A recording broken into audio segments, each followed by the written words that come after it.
मरबा पर ठाड़ भाई बड़ुआ, बाबा बाबा पुकारती है। मरबा पर ठाड़ भाई बड़ुआ, बाबा बाबा पुकारती है।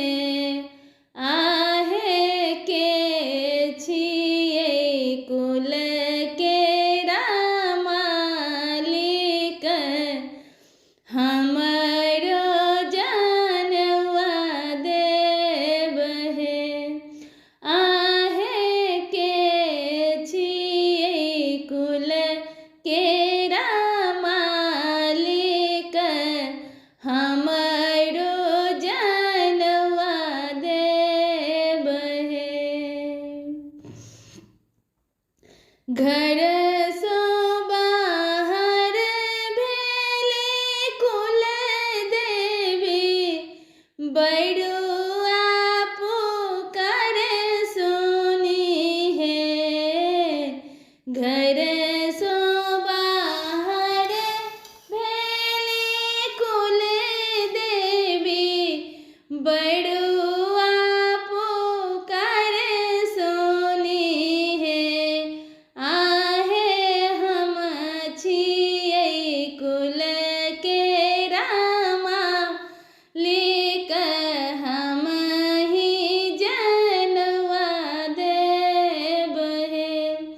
आहे हम छिए कुल के मालिक, हम ही जानवा देव है।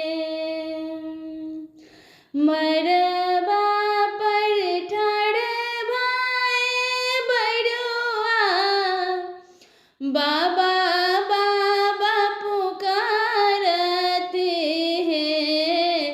मरबा पर ठाड़ भाई बड़ुआ, बाबा बाबा पुकारते हैं।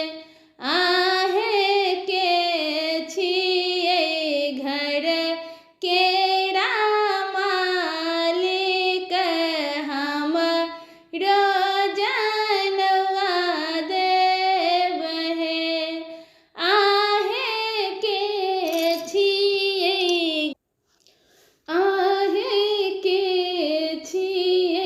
घर के मालिक, हमरो जानवा देव है।